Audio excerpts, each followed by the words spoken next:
देव दत्त श्री गुरुदेव दत्त श्री गुरुदेव दत्त.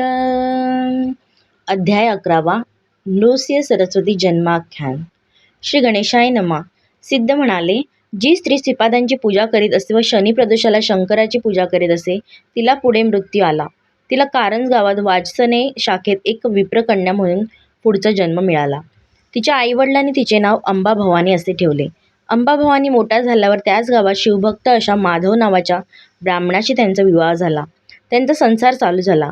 गतजन्मीच्या प्रवृत्तीप्रमाणे त्या शिवपूजा नित्यनेमाने करीत असत. शनिवार, प्रदोष व त्रयोदशीस त्या शिवाची पूजा करीत. पुढे त्या गरोदर राहिल्या.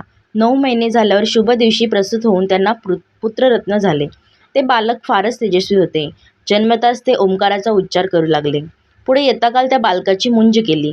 त्यावेळी ज्योतिषांना त्या बालकाचे भविष्य विचारले, तेव्हा ते म्हणाले, हे बालक मोठे अवतारी पुण्यपुरुष होईल. त्यांची सद्गुरू म्हणून सर्व जनांकडून पूजा होतील. त्यांना अष्टसिद्धी असतील आणि ते विश्ववंद्य होतील. त्यांचे वाक्य म्हणजे चिंतामणी किंवा परीस. यांचे चरण पवित्र आहेत. त्यांच्या घरी नवनिधी नांदतील. त्यांच्या दर्शनाने पतितांचा उद्धार होईल. हे संसार करणार नाहीत. हे त्रिभुवनात पूज्य होतील. त्यांच्यामुळे महादैन्य दूर होईल. काळाचे भय राहणार नाही. तेव्हा अंबाभवानी यांनी त्या ज्योतिषांना वस्त्रभूषणे देऊन त्यांचा सन्मान केला. यानंतर मातापिता त्या बाळाला फार जपू लागले. नगरातील लोक त्यांना पाहायला येऊ लागले. हे बाळ जन्मताच ओंकार म्हणाले. ही गोष्ट सर्वांना नवलाची वाटली. मातापिता त्यांची दृष्ट काढीत, त्यांना अंगारा लावीत. काळा दोरा रक्षण म्हणून बांधीत. त्यांचे बारसे करण्यात आले. शालग्रामदेव असे त्यांचे जन्मनाम व पाळण्यातले हाक मारण्याचे नाम नरहरी असे ठेवण्यात आले. त्यांचे वय वाढू लागले. त्याला पुरेसे दूध आईला येत नव्हते. तेव्हा त्यांची आई त्यांच्या वडिलांना म्हणाली, याला दुधासाठी एखादी दाही आणावी. हे वाक्य त्या तान्यावालाने ऐकले व आपल्या उजव्या हाताने आईच्या स्तनाला स्पर्श केला. तो असे आश्चर्य घडले की आईच्या दोन्ही स्तनातून दुधाच्या धारा वाहू लागल्या. या गोष्टीचे त्या दोघांना फारच नवल वाटले, पण त्यांनी ही गोष्ट गुप्त ठेवली. त्या बालकाला पाळण्यात निजायला आवडत असे. ते नेहमी जमिनीवरच खेळायचे. पुढे ते बालक वर्षाचे झाले. आणखी मोठे झाले, पण शब्द बोलेना. त्याला बोलता यावे यासाठी अनेक उपाय केले, परंतु बालक हसून फक्त ओंकाराचा उच्चार करी. त्यामुळे एरवी शिवकृपेने झालेला हा पुत्र मुकाच होणार की काय अशी शंका त्यांना पडली. आई एक प्रकारे शोक करू लागली. मुलगा 7 वर्षाचा झाला तरी बोलत नव्हता. एक दिवस आईची दीन अवस्था पाहून त्या बालकाने एका लोखंडाची वस्तू हाताने धरली व तत्काळ ती सोन्याची झाली.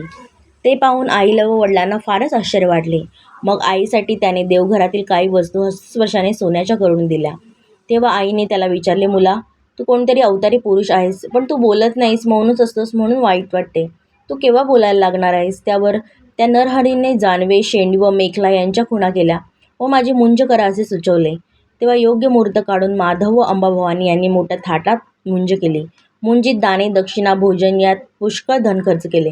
लोक म्हणू लागले, हे माधव मुंजीसाठी वृथा एवढा खर्च करीत आहेत. मुका मुलगा पुढे काय शास्त्र शिकवणार? दुसरे म्हणाले, आपापल्या मानसन्मान व भोजन मिळाल्याचे कारण.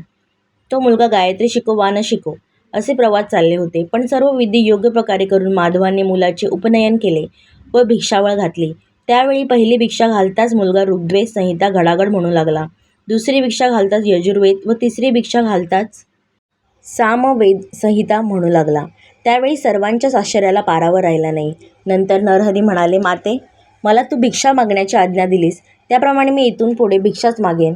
आई म्हणाली, तू आमच्या वृद्धपणी आमचा सांभाळ करशील अशी मोठी आशा ठेवून होतो आम्ही. आता आम्ही काय करावे?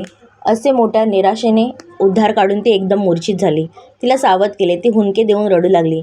तेव्हा नरहरी म्हणाले, आई, तू दुःख करू नको. तुला आणखी 4 विद्वान पुत्र होतील. ते तुझी परोपरीने सेवा करतील. तू पूर्वजन्मी शिवांची आराधना केली होतीस, तेव्हा श्रीपाद यतींनी तुला आशीर्वाद दिला होता. माझ्यासारखा ज्ञानी पुत्र तुला होईल. तो मीच आहे हे तू ओळख. असे म्हणून नरहरीने आईला पूर्वजन्मीचे स्मरण दिले. तेव्हा आपला नरहरी हा श्रीपाद श्री वल्लभच होय असे तिला ओळखता आले. तरी आई त्याला म्हणाली, मुला, अल्पावयात संन्यास घेणे शास्त्रविरुद्ध आहे. आधी ब्रह्मचर्य पालन करावे, मग गृहस्थ व्हावे, मग वानप्रस्थ व नंतर संन्यास घ्यावा हेच योग्य. आधी सर्व इंद्रिये सुखी करावी, पूर्ण जीवन समृद्धपणे जगावे व नंतरच संन्यास घ्यावा.